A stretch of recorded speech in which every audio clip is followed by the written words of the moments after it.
Vamos abrir então a palavra do nosso Deus em Apocalipse capítulo 20, versículos de 11 a 15. Apocalipse capítulo de número 20, versículos de 11 a 15. A gente vai ler esses versos e vou precisar muito de vocês nesta noite, porque eu não trouxe todos os versículos aqui impressos para que eu pudesse ler. Então, para ganhar rapidez, eu vou pedir a vocês que me ajudem, me auxiliem na leitura. Então, Apocalipse capítulo 20, versículos de 11 a 15 diz assim: Vi um grande trono branco, e aquele que nele se assenta, de cuja presença fugiram a terra e o céu, e não se achou lugar para eles. Vi também os mortos, os grandes e pequenos, postos em pé diante do trono. Então se abriram livros. Ainda outro livro, o livro da vida, foi aberto, e os mortos foram julgados, segundo as suas obras, conforme o que se achava escrito nos livros. Deu o mar os mortos que nele estavam, a morte e o além entregaram os mortos que neles havia, e foram julgados um por um, segundo as suas obras. Então a morte e o inferno foram lançados para dentro do lago de fogo. Esta é a segunda morte, o lago de fogo. Versículo 15. E se alguém não foi achado inscrito no livro da vida, esse foi lançado para dentro do lago de fogo, certo? Então, vamos começar a analisar detalhe a detalhe desses versículos. Nós estamos falando, neste ponto aqui, do juízo de Deus, né? O grande trono branco, que Deus não ficou alheio ao sofrimento do seu povo, a igreja que tanto sofreu no primeiro século, uma igreja que orava e pedia a Deus que Deus viesse trazer a resposta, que Deus respondesse à oração deles, e de fato Deus se levanta e responde, né? Na cabeça de muita gente, Deus está demorando, né, a agir, mas Deus tem um tempo próprio para que ele haja, né? Ele tem o seu próprio tempo. O nosso tempo é o tempo do relógio, é o Cronos. Mas o tempo de Deus não. O tempo de Deus é o Kairos. Deus tem um tempo certo para fazer aquilo que ele mesmo tenciona fazer na história. E aí, meus irmãos, o capítulo 20, ele começa dizendo assim no verso de número 11: Vi um grande trono branco. Ora, não é difícil de interpretar isso aqui. Por que o trono, ele é um trono branco? O trono é branco porque fala de santidade ou da santidade de Deus. O trono é um trono de pureza. E isso também sinaliza para nós que o julgamento que ele fará é um julgamento criterioso, é um julgamento que há equilíbrio, ou seja, a equidade no julgamento que Deus faz. E ele vai fazer um julgamento de forma muito equilibrada, né? Então, o primeiro ponto que eu gostaria de destacar: o julgamento será feito por um Deus que é um Deus santo. Por isso, o trono é um trono branco. Vamos abrir Mateus 25, 31 e outra pessoa, Apocalipse 14, 14. O primeiro, 25, 31 de Mateus, e o segundo, Apocalipse 14, 14. Quando o Filho do Homem vier em sua glória com todos os anjos, então se assentará em seu trono na glória dos céus. Olhei e eis uma nuvem branca, e sentado sobre a nuvem, um semelhante a filho de homem, tendo na cabeça uma coroa de ouro e na mão uma foice afiada. Então veja só, o que o texto está dizendo. O texto, tanto de Mateus como também de Apocalipse 14, ele fala de um Deus justo que virá e que executará juízo. Ele vai punir aos ímpios, ele vai punir também a Satanás e aos seus seguidores, e tudo isso a palavra do Senhor nos diz com muita clareza. E o texto fala que haverá um julgamento. Para quem pensa em Jesus apenas, como muitos falam, né, como o grande psicólogo, o maior psicólogo de todos os tempos, outros pensam em Jesus como aquele que atende tudo aquilo que você deseja, né? O Apocalipse mostra uma face de Jesus que a gente às vezes não se apercebe. Ou seja, um Jesus que é julgador, um Jesus que vai punir de fato a maldade existente no mundo, porque existe uma maldade e ele não está alheio a tudo isso que acontece no mundo. E por que o texto nos fala na sequência assim: e aquele que nele se assenta, de cuja presença fugiram a terra e o céu, e não se achou lugar para eles. O texto nos fala agora que haverá uma grande transformação no cosmos. Então, a criação vai ser de fato transformada, renovada. Mas é interessante dizer que a criação ela vai ser não destruída, ela vai ser renovada. A partir da criação existente hoje, Deus vai fazer uma grande transformação, trazendo um novo céu e uma nova terra. Por isso que a velha criação, é o que o texto está dizendo, fugiram a terra e o céu. A terra e o céu da presente geração, né, da presente era, eles vão desaparecer num certo sentido, né? Eles serão renovados, transformados. É como se eles não estivessem mais existindo como estavam, ou seja, na velha criação, na maneira como as coisas estavam, afetada a criação pelo pecado, né, pelos efeitos da queda. Então será um mundo completamente novo, onde não haverá mais lugar para o pecado, para a maldade, para nenhuma dessas coisas. E aí, eu queria que vocês vissem comigo o que a Bíblia fala a respeito disso em outras passagens também. Vamos fazer o seguinte, abra alguém em Apocalipse 6,14 e o outro em 16,20. Apocalipse 6,14 e Apocalipse 16,20. Então, vou ler aqui. 6,14. E o céu recolheu-se como um pergaminho quando se enrola. Então todos os montes e ilhas foram movidos dos seus lugares. Todas as ilhas fugiram e os montes não foram achados. Então, observa comigo uma coisa, gente. Você está vendo a linguagem? Nós sabemos que a linguagem é uma linguagem simbólica, não é isso? A linguagem é simbólica, mas veja que dá para a gente perceber que está tendo uma grande movimentação, uma grande alteração na criação, né? Vocês viram pela linguagem do texto, é isso que se expressa aqui. Na verdade, a terra vai ser renovada. Como diz lá em Romanos capítulo 8, versículos 19 em diante, a natureza vai ser redimida também, né? Não somente o homem, mas também a natureza será redimida. Outro texto importante está em 2 Pedro 3,10. E outra pessoa abra em Mateus 19,28. Virá, entretanto, como ladrão o dia do Senhor, no qual os céus passarão como estrepitoso estrondo, e os elementos se desfarão abrasados, também a terra e as obras que nele existem serão atingidas. Quando a gente pensa em abrasados, né, a gente pensa em quê? Numa purificação. Assim como algo, né, uma pedra preciosa, né, algum metal nobre passa pelo fogo para que as suas propriedades fiquem ainda mais notórias, né, para que seja uma peça pura, não é isso? Então, a própria criação, o próprio céu, né, vai passar justamente por isso. Então, a linguagem, ela é uma linguagem que mostra que haverá uma renovação no universo.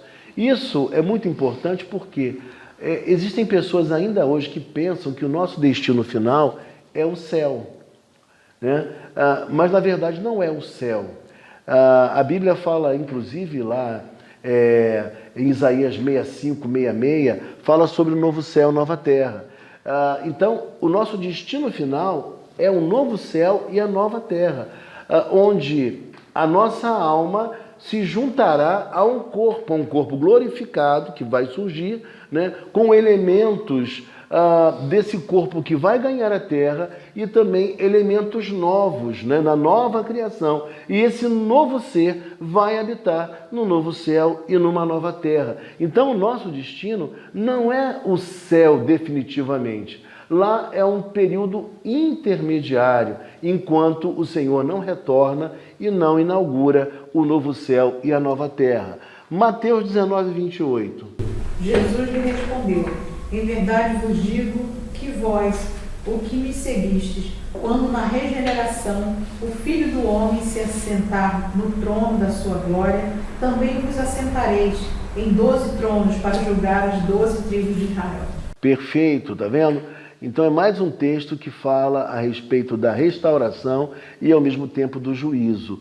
Outro texto interessante, Atos 3, 21.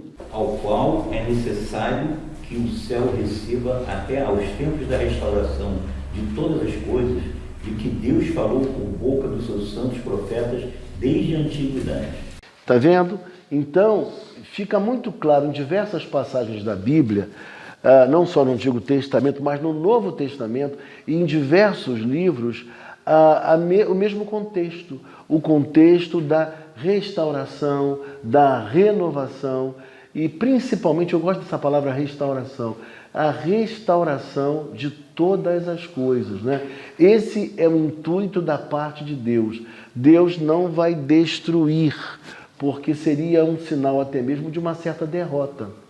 Então, ele vai restaurar, vai redimir essa criação, como eu citei anteriormente, Romanos 8 em diante, né? Principalmente o verso 21, fala sobre esse livramento da escravidão, da corrupção da criação de Deus, né? Então, ela será liberta desses efeitos tão nefastos do pecado. E eu sempre costumo dizer que a gente olha para a criação de Deus, a gente fala, gente, como não conceber a ideia de um Deus criador, diante de tamanha beleza? Mas imagina você, como não será esse novo céu e essa nova terra? Se tudo já é tão lindo, apesar dos efeitos do pecado, imagina você quando tudo for restaurado. Veja o ser humano, apesar de todas as suas mazelas, erros, pecados, ele é capaz de fazer coisas tão maravilhosas, tão especiais, tão lindas. Imagine você, quando chegar esse tempo da restauração de todas as coisas, que vida nós teremos, que coisa linda será, que período de prazer, de alegria, de contentamento, e não de forma transitória, porque hoje a nossa alegria, ela é uma alegria transitória, nossa felicidade, ela também é transitória. É claro que a gente crê em Deus, a gente confia em Deus, mas quando a gente vê alguém sofrendo, não há uma pessoa que não sinta a dor do outro. E nós, por mais que estejamos bem hoje, amanhã a gente pode não estar, né? Porque a vida tem essas questões, né? Mas quando chegar esse período, isso não vai mais existir. Pranto, dor, lágrimas, tudo isso será parte do antigo céu, da antiga terra, da antiga criação. O homem novo, o homem restaurado, não viverá mais esse quadro, essa realidade. Então, o que nos aguarda é algo extraordinário da parte de Deus, e isso é o que o texto está nos dizendo. Esse antigo céu, ele deu lugar a um novo céu e a uma nova terra. A nova criação tão sonhada, tão desejada, pronunciada pelos profetas em períodos tão antigos, finalmente esse tempo chegou, né? É que o texto nos fala. Claro que a gente sabe que isso aqui ainda vai acontecer, mas João tem essa percepção, essa visão de maneira antecipada. Bom, e aí, outra coisa importante da gente também ler e comentar, porque no versículo 12 vai nos dizer assim: vi também os mortos, os grandes e os pequenos, postos em pé diante do trono. Então se abriram livros, ainda outro livro, o livro da vida foi aberto, e os mortos foram julgados, segundo as suas obras, conforme o que se achava escrito nos livros. Bom, e aí, o que a gente precisa dizer em primeiro lugar? Versículo 12, que os réus estão aqui, os ímpios estão aqui, postos em pé, esperando o juízo da parte de Deus.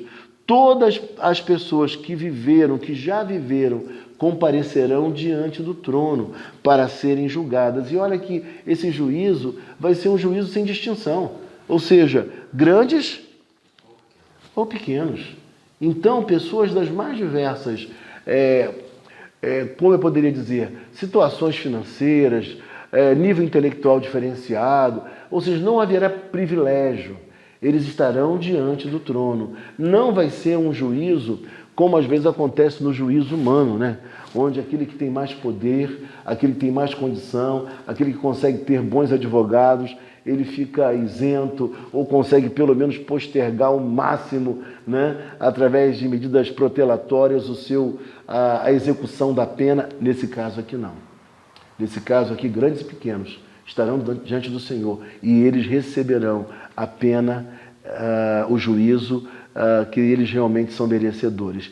E aí o texto interessante da gente ver também é que o texto fala que livros serão abertos, né?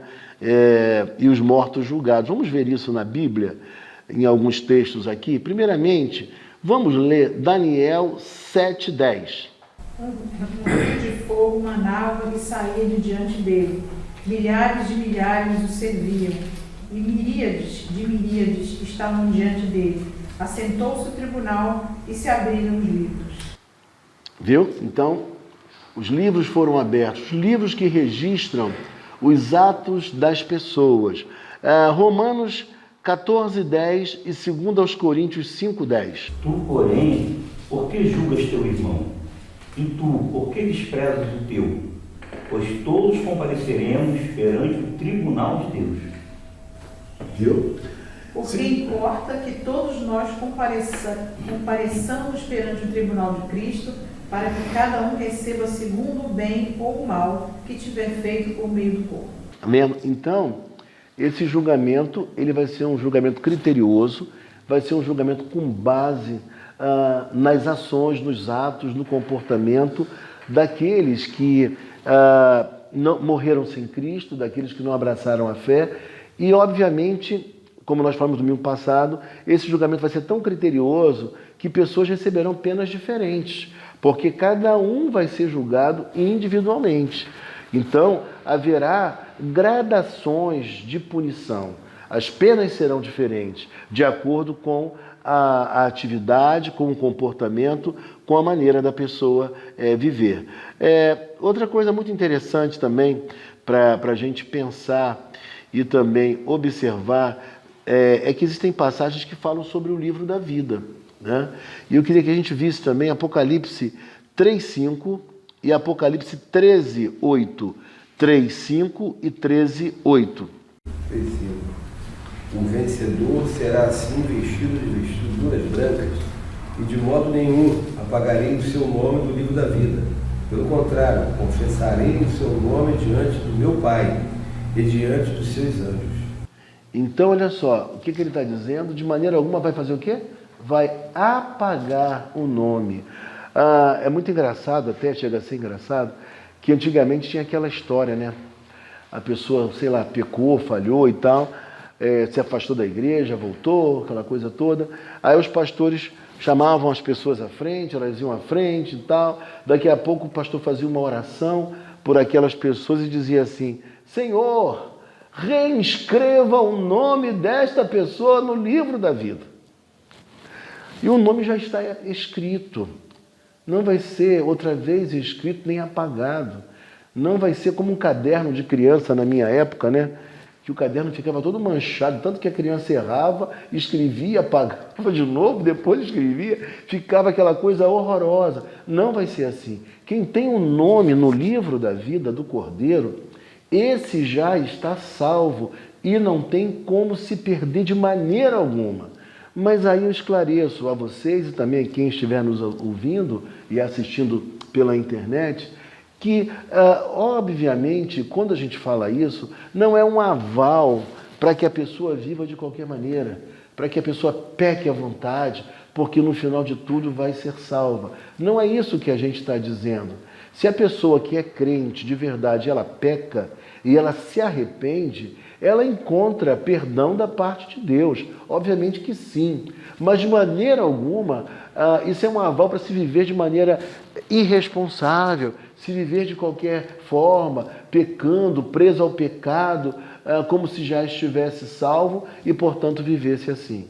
Aquele que verdadeiramente é salvo, ele não vai viver obstinadamente na vida pecaminosa, na prática do pecado. Ele vai pecar, mas por certo ele vai se arrepender. Né? Então, essa ideia de dizer que o cara vai viver sem santidade, vai viver uma vida frouxa, isso tudo é balela. Isso é para alguém que não entendeu ainda a riqueza, a beleza, a profundidade bíblica e a segurança que Deus quer trazer a mim e a você em relação à salvação. Porque a salvação não é mérito, não é por mérito, não é por aquilo que eu esteja fazendo, somando para conseguir minha salvação. A salvação é totalmente pela graça de Deus. E aquele que alcançou, ou melhor, aquele que foi alcançado pela graça de Deus, ele não vai viver de maneira alguma na prática do pecado. Não é para isso que ele foi chamado. Ele não vai encontrar alegria permanente vivendo dessa maneira. Ele vai sentir desejo de se voltar para Deus, de pedir perdão e voltar a caminhar bem. Mas o que o texto quer nos mostrar é que quem é eleito, quem é escolhido, já tem um nome escrito no livro da vida. Já foi escrito há muito tempo, né? E no tempo e no espaço há um dia marcado por Deus, que nós não sabemos o dia certo, lógico, na vida de cada um tem um momento específico, um momento no qual a pessoa ouve a palavra e o seu coração é aberto e a pessoa acaba recebendo Jesus Cristo como seu Senhor por essa ação maravilhosa do Espírito Santo em sua vida. E Apocalipse 13:8 nos diz como... E adorá-la todos os que habitam sobre a terra, aqueles cujos nomes não foram escritos no livro da vida do Cordeiro, que foi morto desde a fundação do mundo. Veja como são as coisas, irmãos. O texto está nos dizendo que aquele que é de Deus, que tem um nome no livro da vida, esse tal, ele não vai adorar a besta. Só vai adorar a besta aquele cujo nome não está no livro da vida. Compreende? Então, não há a menor possibilidade de um crente verdadeiro seguir os impulsos, as influências da besta, porque o seu nome está no livro da vida. Deus o guarda, Deus o protege e ele também escolhe um estilo de vida completamente diferente do estilo de vida proposto pela besta. Não vai encontrar de maneira alguma prazer nem alegria em tal prática. É o que o texto fala para nós. Apocalipse 22:11 diz o seguinte: ora, quem é injusto, continue na injustiça. Quem é mundano, continue na impureza. Mas quem é justo, firma-se na prática da justiça. E quem é santo, continue a buscar a santidade. Sim, com certeza. É isso mesmo. Ou seja, uma das provas incontestáveis, vocês devem lembrar que a gente pregou sobre 1ª e 2ª Tessalonicenses, vocês lembram disso? Que uma das provas daquele que é eleito é a permanência. Eu não sei se vocês lembram disso. Ou seja, ele é salvo pela graça, ele tem o seu nome escrito no livro da vida, mas uma demonstração cabal, inequívoca, de que ele realmente nasceu de novo, que ele pertence a Deus, é o fato dele perseverar, dele permanecer. Isso nos traz a convicção de que essa pessoa, de fato, é de Deus, que ela é eleita, que ela é salva. Então, por isso que esse texto que você acabou de ler, ele fala dessa forma, ou seja, é como um brado da parte de Deus dizendo, olha, você que é meu, que me pertence, permaneça, continue. E aí você pode perguntar, mas o texto chama, conclama a pessoa a permanecer. Claro, a salvação é obra de Deus, exclusiva, é monergismo, é só Deus que age na salvação e que proporciona a salvação a cada um de nós. Mas depois da salvação, o que acontece? Nós passamos a cooperar com Deus, é a chamada sinergia. O homem não é um boneco, o homem é um ser inteligente, dotado de livre agência. E se ele tem a livre agência e se ele coopera com Deus, ele vai permanecer, ele vai perseverar, ele vai continuar, entendeu? Às vezes as pessoas pensam que a doutrina da eleição, ela diz que a pessoa pode cruzar os braços, viver como quiser, não ter paixão, não ter devoção, não ter espiritualidade, porque ela já é salva e vai ser salva para sempre, então não precisa viver uma vida de santidade. Quem pensa assim não compreendeu ainda o ensino maravilhoso, libertador, que é o ensino, que é a doutrina da eleição. A eleição faz com que o crente, e deve fazer isso, com que o crente seja ainda mais devoto, ainda mais apaixonado, ainda mais dedicado, que ele sonhe e aspire com uma comunhão, com uma intimidade com Deus, com a busca da presença de Deus, que ele anseie pelo Maranata, né, pelo Senhor retornando e voltando para inaugurar o novo céu e a nova terra. Tudo isso faz parte da vida daquele que nasceu de novo e que é nova criatura. Bom, e aí o texto nos diz, no versículo seguinte, no versículo 13, deu o mar os mortos que nele estavam. A morte e o além entregaram os mortos que neles havia, e foram julgados um por um, segundo as suas obras. Aqui é importante dizer algumas coisas. Primeira delas, deu o mar os mortos que nele estavam. E no domingo que vem a gente vai falar sobre o mar também na Bíblia, né? E o mar na Bíblia é muito interessante, gente. Preste atenção nisso que é muito interessante. O mar, na linguagem bíblica, ele fala... alguns chegam a dizer que ele é símbolo do mundo, o mar. O mar fala de insegurança, né? De ondas bravias.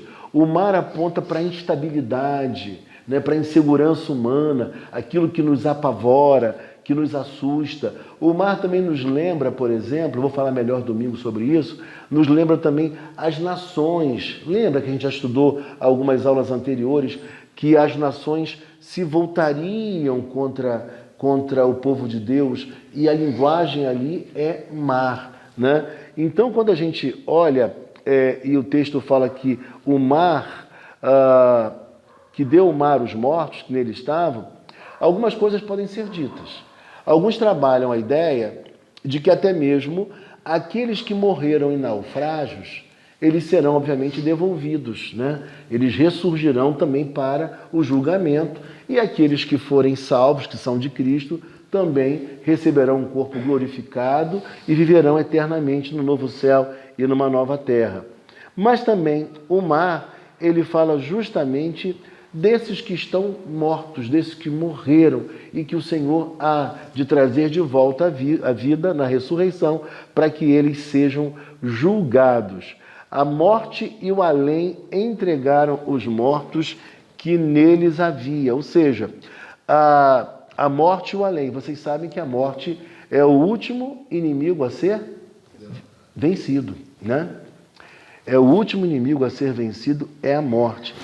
E quando o texto fala, veja comigo, a morte e o além. O além aqui, tem um autor que ele diz que ele prefere a tradução, ele chama de morada dos mortos, o além, né? Ele fala de morte e a morada dos mortos. E, portanto, a morte e a morada dos mortos entregaram os mortos que neles havia. Então, o que é interessante aqui é a gente pensar que todo mundo vai passar por esse juízo. Ninguém vai ficar imune, né? Os ímpios não ficarão imunes a esse juízo. Eles passarão por esse juízo, e na parte final do versículo isso é reforçado quando o texto diz assim: e foram julgados um por um segundo as suas obras. O julgamento ele é pessoal e ele é segundo as obras. A maldade, por exemplo, produzida por um homem muito mau, vamos pensar aqui em quem? Em Hitler, por exemplo, né? A punição dele não vai ser a mesma punição de uma pessoa que cometeu um deslize menor, e que não abraçou a fé em Cristo. Ambos serão o quê? Condenados.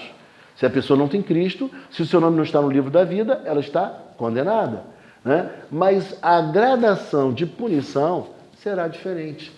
Por quê? Eu acho o seguinte, a gradação será diferente, mas o cara sai para parar no lago de fogo. Exatamente. O é muito maior. Exatamente. Você pode ser, é branda minha, mas eu vou parar lá, não tem jeito, poxa, uma tortura eterna. Exatamente. Em ambos os casos, a punição será uma punição no lago de fogo. Só que a intensidade de sofrimento será menor. É como, por exemplo, alguém que entrou numa loja e furtou uma lata de leite, né? E um outro que, de repente, fraudou a merenda escolar de algum município, né? Eles terão punições diferentes. Por quê? Porque cada um cometeu um delito, mas um tem uma desculpa, porque de repente pegou para alimentar um filho e tal, e outro cometeu algo que não deveria ter cometido, prejudicando uma quantidade enorme de pessoas. Então, até na justiça dos homens, a punição vai ser o quê? Diferente, pelo menos deveria, né? Porque a gente pega alguns casos de pessoas que furtaram uma lata de um produto para alimentar os filhos e está preso. E outras que fizeram crimes horrendos, mas que podem pagar bons advogados e estão soltos, né? Mas na justiça de Deus, isso não vai acontecer, entendeu? Essa é a certeza que nós temos. Bom, outra coisa importante dizer aqui, irmãos, para esses que ficam pensando assim, meu pai, mas que medo de repente, eu não ser salvo. Em primeiro lugar, não se esqueça, nós lemos 2 textos, para não ler outros, que nos atestam que a salvação é dada a todo aquele que tem o nome escrito no livro da vida. Outro texto interessante também, para trazer segurança, está em João 10,14. Vamos abrir aí, João 10,14. Eu sou um bom pastor, conheço as minhas ovelhas e elas me conhecem a mim. Percebe que ele está dizendo? O Senhor conhece as suas ovelhas. Aqueles que são dele, meu irmão, não precisa ficar apavorado nem amedrontado. Aquele que é de Deus não precisa viver nessa corrida louca, como a gente observa em nossos dias, né? Existem pessoas que não sossegam. Elas acham que podem perder a salvação por qualquer deslize, por qualquer pecado, por qualquer falha. Existem pessoas com uma mente adoecida, que não vive uma espiritualidade bonita, uma vida espiritual bonita, leve, de alguém que conheceu a Deus e sabe que Deus o guarda, que Ele é de Deus e que ele pode viver nessa confiança. Ele não tem que viver como neurótico. Será que Deus vai me jogar no lago de fogo? Será que eu me perco? E eu pequei? E eu falhei? O que eu fiz, meu Deus? Eu acho que agora eu estou perdido. Gente, pequei contra o Espírito Santo.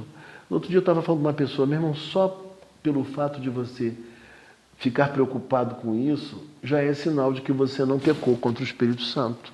Porque quem peca contra o Espírito Santo não vai sentir nenhum tipo de arrependimento. Ele vai continuar vivendo a vida dele livremente, no pecado, tranquilamente, e nem vai pensar de forma alguma nessa hipótese. Então, queridos, o Senhor conhece aqueles que são dele. E essa neurose, né, de que salvação se perde, essa ideia de uma fragilidade que muita gente tem na sua relação com Deus, né? Um Deus que a todo momento pode estar irado com você, um Deus que está se desagradando de você e que você precisa agora fazer um sacrifício para que Deus te aceite, para que Deus te abençoe, para que Deus te dê as coisas, para que Deus veja que você é uma pessoa de fé. Irmãos, tudo isso é a mais pura bobagem. Essa vida espiritual na base do desempenho, ela gerou muita enfermidade. A minha geração foi uma geração assim, de muita gente que foi influenciada por uma ideia do desempenho. Deus precisa me amar, e para Deus me amar, eu preciso fazer o máximo, senão Deus não vai me amar. Não é como se você estivesse comprando o favor de Deus, o amor de Deus. E a Bíblia fala para nós em Romanos capítulo 5, versículo 8, Deus prova o seu próprio amor para conosco pelo fato de ter Cristo morrido por nós, sendo nós ainda pecadores. Ele nos amou conhecendo como ninguém o estado em que nós nos encontrávamos.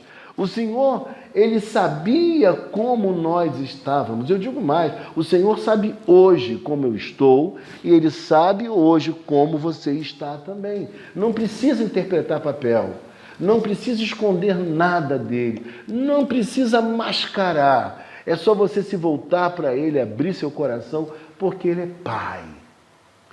Assim como você é pai, assim como eu sou pai, quando meu filho faz uma bobagem, minha filha faz uma bobagem, o que acontece?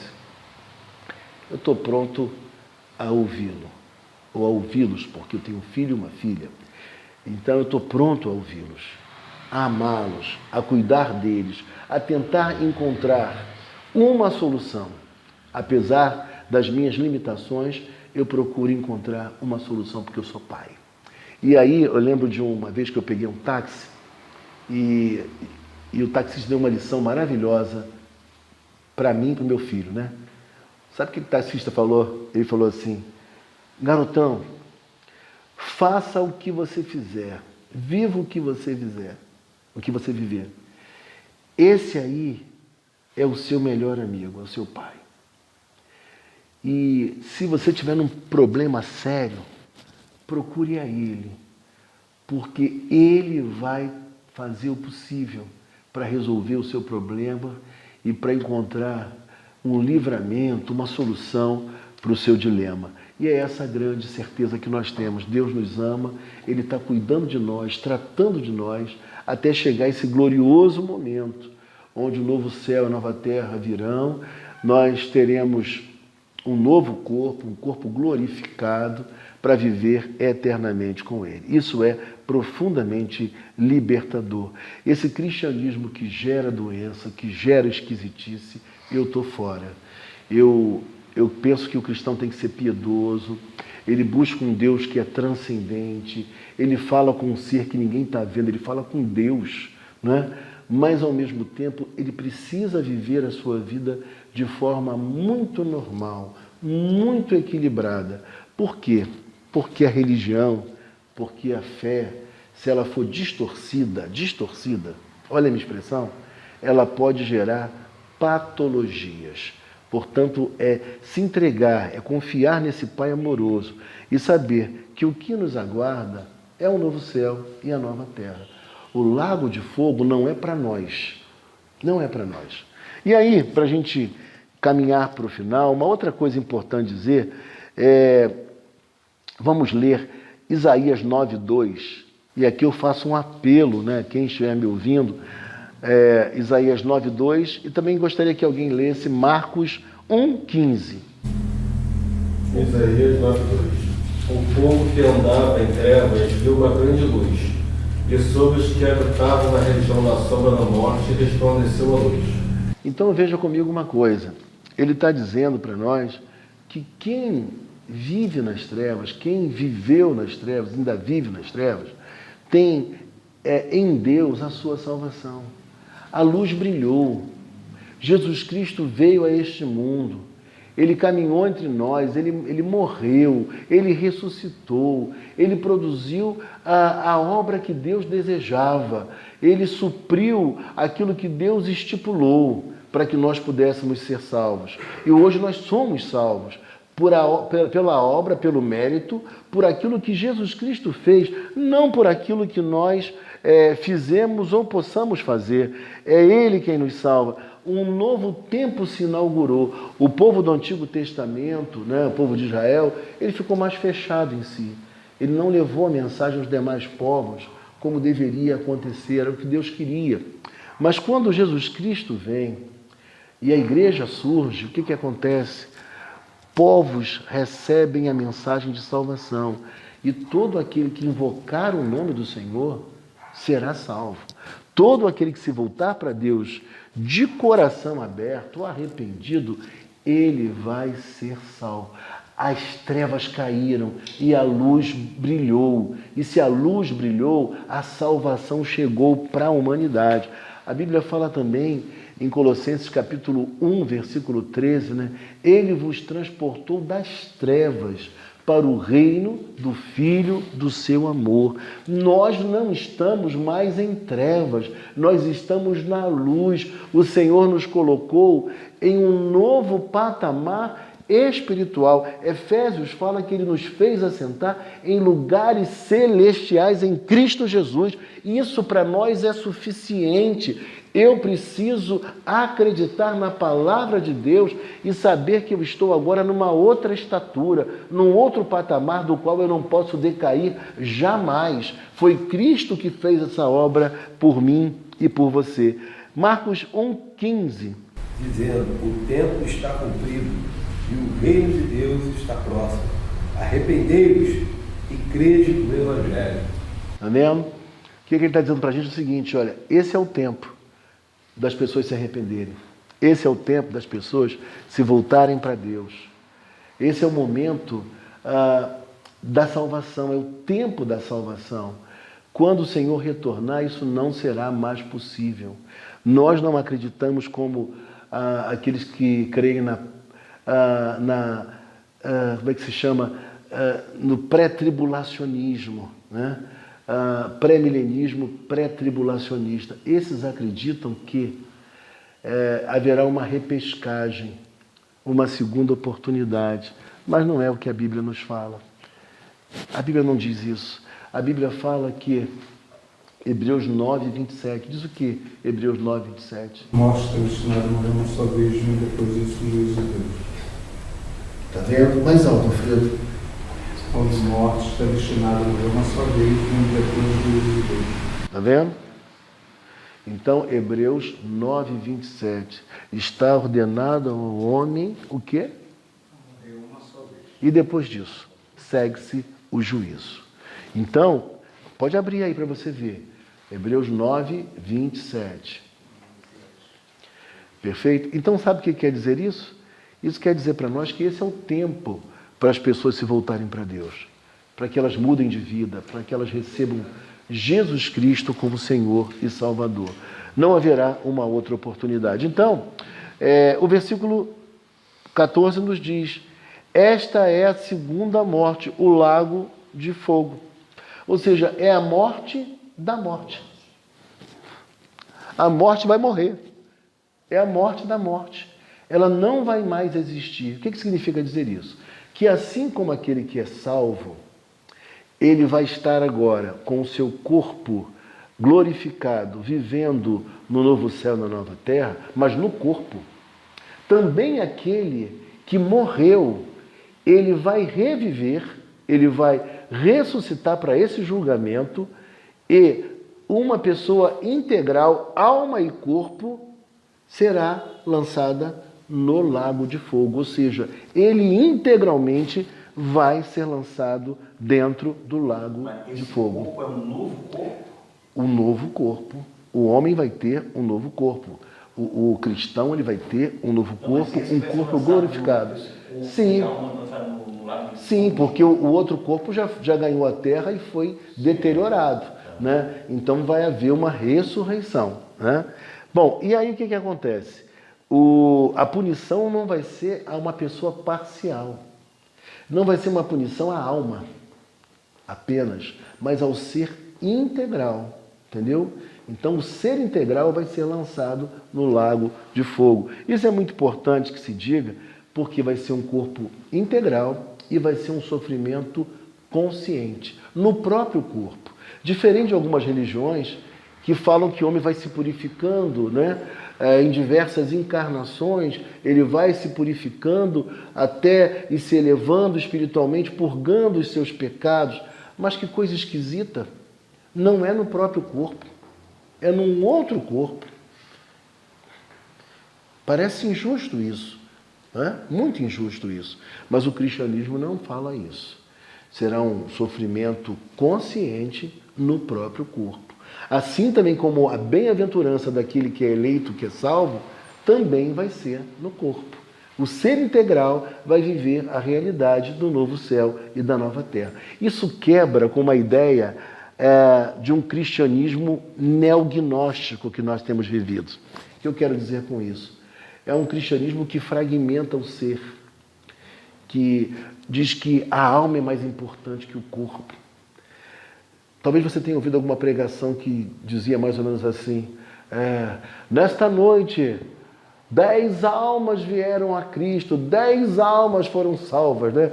Aí aquele que não é crente, que está na igreja, fica imaginando, né? Onde estão essas almas, né? Deve ter algumas almas por aí voando, eu não estou vendo nada disso, não é verdade? Mas o que acontece? É um ser integral. Não é apenas a parte etérea do ser. É apenas uma colocação que os pastores antigos faziam. As pessoas entendiam que eram pessoas, ninguém entendia que era a alma do além. Não, eu sei, querido, só que o que eu estou dizendo é o seguinte, é que essa ideia, ela gerou uma fragmentação no ser. E nessa divisão... Então, deixa eu só concluir. Então, o que acontece? Essa parte espiritual do ser, ela ganhou uma proeminência em relação ao corpo. Por exemplo, eu já vi pessoas dizendo assim, esse corpo que aqui está, isso não vale nada, isso não presta, porque o que vale é a alma que está com Deus. Então, essa visão equivocada que fez tanto mal ao ser humano, entendeu? Ela está sendo quebrada, graças a Deus, pelo esclarecimento de muitos pastores que têm pregado um evangelho integral, com lucidez bíblica, para desfazer algumas ideias que são muito... Exatamente, porque tem gente que pensa como também os dualistas do passado, os próprios gnósticos, que pensavam que a melhor coisa que pode acontecer com o ser humano é ele ficar livre desse corpo, como se o corpo fosse mal em si, entendeu? Então... Sim, muita interpretação equivocada de passagens assim. Isso também tem uma influência de Platão? Sim, com certeza. Sim. Criou essa dualidade de gnósticos foram... Sim, tudo isso, neoplatonismo, entendeu? O gnosticismo, o dualismo. Eu acho que tem a ver com a chamada tricotomia grega, né? Tricotomia, todas essas ideias. De espírito, né? Então, por exemplo, eu posso ir lá, transar com tantos mais eu quiser, porque minha alma fica lá de fora. Exatamente, é o corpo que está lá. Exatamente, o corpo é que está lá. Então, isso tudo é muito ruim. O que eu faço com o meu corpo não vai influenciar minha alma. É essa a ideia do gnosticismo, né? Então, eu posso viver como for, porque o que vale para mim é minha alma. E aquilo que eu faço no corpo não afeta a alma. Entendeu? Então, isso é muito ruim, porque não é a visão cristã. A visão cristã, embora eu tenha um elemento físico e o outro, vamos dizer assim, um elemento espiritual, que alguns chamam de alma, o que acontece? Deus nos vê como um ser único, como uma unidade. Inclusive tem um livro maravilhoso que eu recomendo, Criados à Imagem de Deus, do Anthony Huckman, da editora Cultura Cristã, que é sensacional e que esclarece esses pontos, que mostram o pensamento cristão verdadeiro, bíblico, sobre a imagem de Deus no homem, sobre a pessoa do homem. Isso é maravilhoso e profundamente libertador. O senhor fez reportar a Igreja Católica fazia muitas freiras, até aquela freira paulina que eles gostam, que ela usava tipo o arame esfarpado em volta do corpo, e ela ficava numa casinha pequenininha, uma forma de humilhar o corpo. No claustro. Perfeito. Autoflagelação, então tudo isso, né, são posturas que o cristianismo não se agrada. Agora uma outra questão, só para a gente fechar, poucos dias uma pessoa colocou na internet, eu com muito carinho falei com ela, né, ela colocou que uma ideia estoica, não sei se vocês lembram do estoicismo, né, então uma ideia de que a pessoa... o não sentir é o ideal humano. Não ser atingido nem abalado, né, Angela? Por nenhum tipo de influência, entendeu? É a pateia, sabe como é que é? Pode estar caindo o mundo sobre você e você está, entendeu? E aí que você quer ver como é que tem ideias erradas no cristianismo antigo, e hoje ainda acontece em muitas igrejas, e alguns diziam assim, quando alguém estava doente, dizia, eu estou doente, eu estou me sentindo mal, estou com uma dor aqui, estou com uma dor ali. Alguém dizia, não diga isso não, meu irmão, você está dando vez ao diabo. Não era assim que diziam? Está dando crédito ao diabo, está dando aval ao diabo. Entendeu? Está dando voz ao diabo, não pode dizer isso não, meu irmão. Isso aí não é cristianismo. Né? Então a gente sabe que o crente quando sofre, sofre também. Ele sente mesmo. Ele não pode negar que está sentindo dor, que está com algum problema. Claro que a gente tem fé em Deus, a gente confia que Deus tem resposta, que Deus vai abençoar, mas nós somos humanos, a gente sofre, a gente vive num mundo caído. Por isso mesmo, né, a gente é sujeito às enfermidades, né, a tudo que acontece com qualquer outra pessoa. Então, essas ideias equivocadas, elas são importantes da gente desfazê-las. Por quê? Porque vai trazer um cristianismo mais sólido, entendeu? Algo mais consistente. Ou seja, a palavra ela tem poder, a palavra de Deus é o poder de Deus. O evangelho é o poder de Deus para a salvação de todo aquele que crê. O evangelho não é apenas blá, blá, blá, ele é poder, mas obviamente ele é palavra. E a palavra, ela tem que ser explicada, tem que ser compreendida para que o ser humano não se torne refém da falsa religião, né? Das manobras daqueles que tentam nos enredar, gerar uma dependência espiritual. Eu conheci uma pessoa inteligente, cara, mas estava há alguns anos sem conseguir emprego, já há alguns anos. E essa pessoa, ela começou a frequentar uma igreja. E quando ela chegava na igreja, o pastor viu que ela era uma pessoa de uma situação financeira razoável, né? Viu que ela era uma pessoa inteligente, mas que não conseguia arrumar um emprego. Tinha um cargo bom, e obviamente um cargo bom você não consegue o outro tão rapidamente, é difícil de conseguir. E aí, cara, o que o pastor dizia? Quando ele entrava na igreja, o pastor já dizia, fazia algum barulho, né? Aí ele olhava assim, o que foi, pastor? Aí o pastor dizia, tive uma visão com você agora. O que você está passando é porque fizeram uma obra na cachoeira. E aí, daqui a pouco chegava a mulher do sujeito, que perdeu o emprego já há 3 anos, não conseguia arrumar outro. Aí chegou a mulher, ele falou, mulher, você não sabe qual foi a visão que o pastor teve comigo. Ele quebrou uma obra maligna que fizeram contra mim. É por isso que eu não consigo emprego. E a mulher também acreditava, uma mulher inteligente também, mas acreditava naquilo tudo. Por quê? Diante da fragilidade, era um alvo fácil para manipulação espiritual. Não era melhor dizer assim, meu filho, você está desempregado há 3 anos, começa a fazer alguma coisa mais simples. Recomeça a sua vida de baixo, daqui a pouco você vai aparecer na empresa, vão ver sua competência, você vai crescer, mas você não pode ficar parado, vai ficar doido, vai ficar maluco, vai entrar em depressão, faz alguma coisa para viver, né? Mas não, é mais fácil falar de algo mágico e segurar a pessoa e manipular a pessoa através dessas estratégias. Então, irmãos, o texto fala para nós assim, para a gente finalizar. E se alguém não foi achado inscrito no livro da vida, esse foi lançado para dentro do lago de fogo. Ou seja, o texto está dizendo do começo da execução da pena. A pena aqui é ser lançado no lago de fogo. Vai começar o sofrimento, vai começar a punição. E a gente precisa entender, essa palavra também é uma palavra que nos chama a atenção. É uma palavra... Deus não resolveu extinguir a pessoa. Acabou sofrendo, faz até uma coisa meio assim, vou fazer torrar o inferno até eternamente. Por que ele não resolveu? Falei, o cara tem que realmente não dá logo, executar logo de uma vez. Deixa ele sofrer um pouquinho, mas executa. Por que ficar nessa de eternamente? Eu estou fazendo essa pergunta, pode fazer essa pergunta. Pode fazer sim, claro. Pode fazer. E aí a resposta vai ser a seguinte, que você pode dar a essa pessoa. Somente um, e isso é bíblico, é legislador e juiz. Só um é legislador e juiz. Então, ele próprio, por ser Deus, por ser soberano, ele quem estabeleceu o que vai ser feito na história da humanidade, porque ele é Deus, né? Então, o que a gente sabe com certeza pelo texto bíblico é que esse tempo é o tempo de se voltar para Deus.